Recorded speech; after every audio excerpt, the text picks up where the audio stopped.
Mere Christianity by C.S. Lewis. Chapter 7. Let's Pretend. May I once again start by putting two stories into your minds? One is the story you have all read, called Beauty and the Beast. The girl, you remember, had to marry a monster for some reason, and she did. She kissed it as if it were a man. And then, much to her relief, it really turned into a man, and all went well. The other story is about someone who had to wear a mask which made him look much nicer than he really was.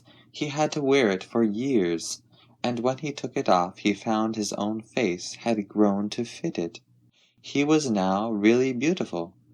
What had begun as a disguise had become a reality. I think both of these stories may, in a fanciful way of course, help to illustrate what I have to say in this chapter.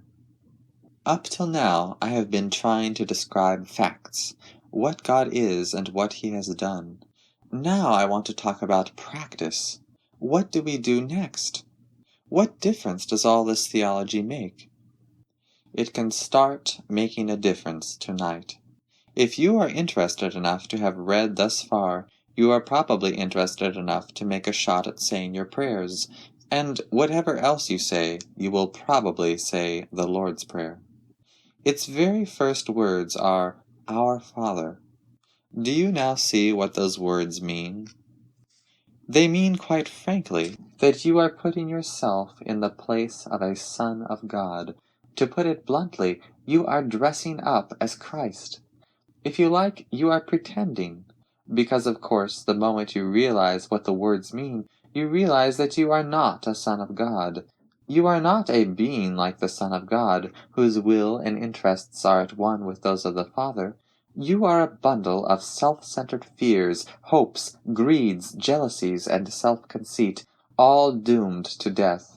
So that, in a way, this dressing up as Christ is a piece of outrageous cheek. But the odd thing is that He has ordered us to do it. Why? What is the good of pretending to be what you are not? Well, even on the human level, you know, there are two kinds of pretending.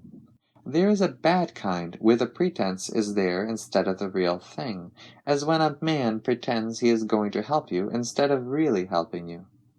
But there is also a good kind, where the pretense leads up to the real thing.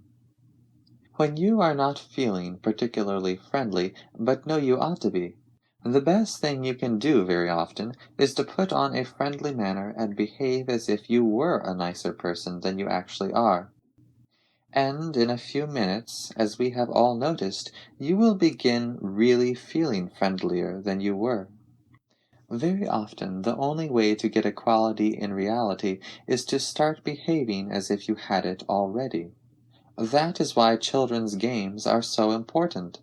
They're always pretending to be grown-ups, playing soldiers, playing shop, but all the time they are hardening their muscles and sharpening their wits so that the pretense of being grown-up helps them to grow up in earnest. Now, the moment you realize, here I am, dressing up as Christ, it is extremely likely that you will see at once some way in which at that very moment the pretense could be made less of a pretense and more of a reality. You will find several things going on in your mind which would not be going on there if you were really a son of God. Well, stop them. Or you may realize that instead of saying your prayers, you ought to be downstairs writing a letter or helping your wife to wash up. Well, go and do it. You see what is happening. The Christ Himself, the Son of God, who is man just like you, and God just like His Father, is actually at your side, and is already at that moment beginning to turn your pretense into a reality.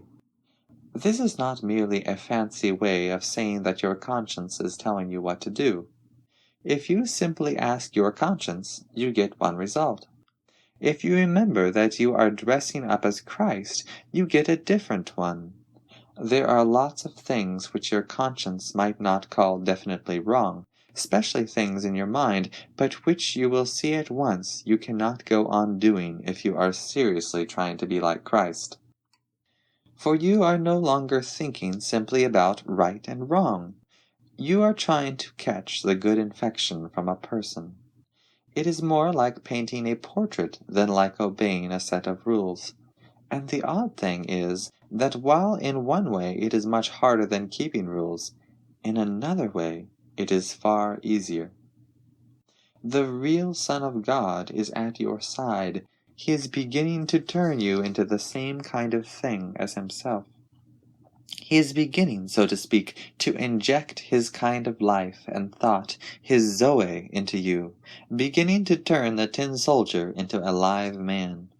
The part of you that does not like it is the part that is still tin. Some of you may feel that this is very unlike your own experience. You may say, I've never had the sense of being helped by an invisible Christ, but I often have been helped by other human beings. That is rather like the woman in the First War who said that if there were a bread shortage, it would not bother her house because they always ate toast. If there is no bread, there will be no toast. If there were no help from Christ, there would be no help from other human beings. He works on us in all sorts of ways, not only through what we think our religious life. He works through nature, through our own bodies, through books, sometimes through experiences which seem at the time anti-Christian. When a young man who has been going to church in a routine way honestly realizes that he does not believe in Christianity and stops going, provided he does it for honesty's sake and not just to annoy his parents, the Spirit of Christ is probably nearer to him then than it ever was before. But above all, he works on us through each other. Men are mirrors or carriers of Christ to other men, sometimes unconscious carriers. This good infection can be carried by those who have not got it themselves. People who are not Christians themselves helped me to Christianity, but usually it is those who know him that bring him to others. That is why the church, the whole body of Christians showing him to one another, is so important.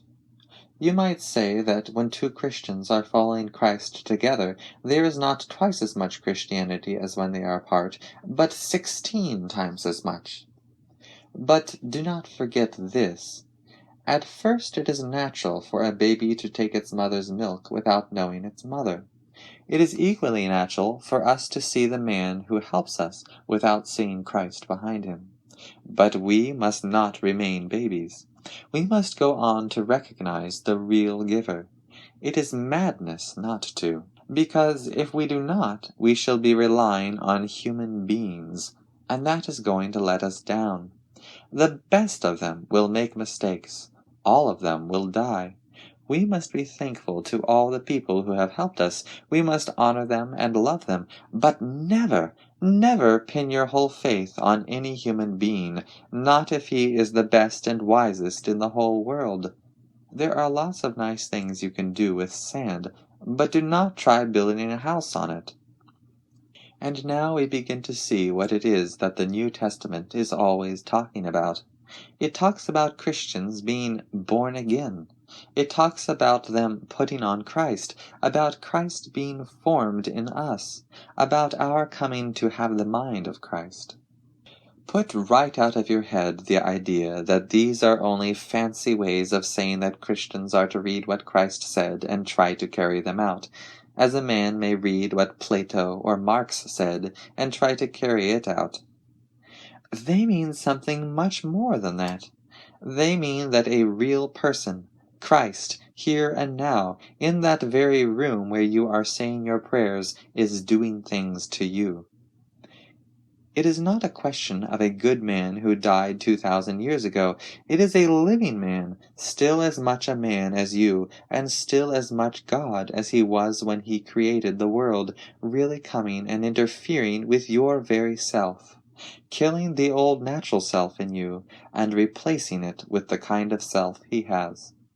At first only for moments, then for longer periods, Finally, if all goes well, turning you permanently into a different sort of thing, into a new little Christ, a being which in its own small way has the same kind of life as God, which shares in his power, joy, knowledge, and eternity.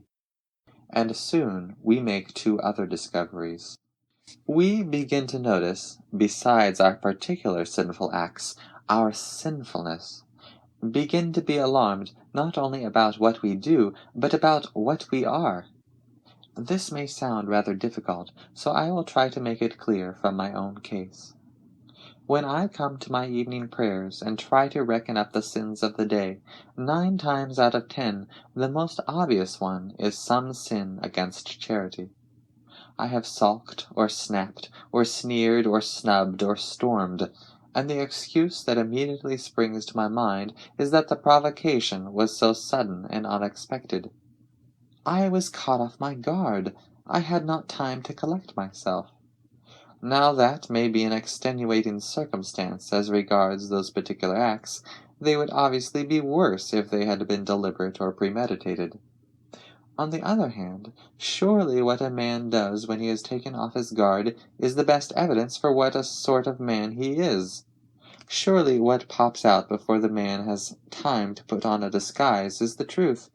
If there are rats in a cellar, you are most likely to see them if you go in very suddenly. But the suddenness does not create the rats, it only prevents them from hiding. In the same way, the suddenness of the provocation does not make me an ill-tempered man, it only shows me what an ill-tempered man I am. The rats are always there in the cellar, but if you go in shouting and noisily, they will have taken cover before you switch on the light. Apparently, the rats of resentment and vindictiveness are always there in the cellar of my soul. Now that cellar is out of reach of my conscious will. I can to some extent control my acts. I have no direct control over my temperament. And if, as I said before, what we are matters even more than what we do, if indeed what we do matters chiefly as evidence of what we are, then it follows that the change which I most need to undergo is a change that my own direct, voluntary efforts cannot bring about. And this applies to my good actions too. How many of them were done for the right motive? How many for fear of public opinion or a desire to show off? How many from a sort of obstinacy or sense of superiority which in different circumstances might equally have led to some very bad act? But I cannot, by direct moral effort, give myself new motives. After the first few steps in the Christian life, we realize that everything which really needs to be done in our souls can be done only by God. And that brings us to something which has been very misleading in my language up to now. I have been talking as if it were we who did everything. In reality, of course, it is God who does everything. We at most allow it to be done to us. In a sense, you might even say it is God who does the pretending. The three-personal God, so to speak, sees before him, in fact, a self-centered, greedy, grumbling, rebellious human animal. But he says, let us pretend that this is not a mere creature, but our Son. It is like Christ in so far as it is a man, for he became man. Let us pretend that it is also like him in spirit. Let us treat it as if it were what it in fact is not. Let us pretend in order to make the pretense into a reality. God looks at you as if you were a little Christ. Christ stands beside you to turn you into one. I dare say this idea of a divine make-believe sounds rather strange at first. But is it so strange, really?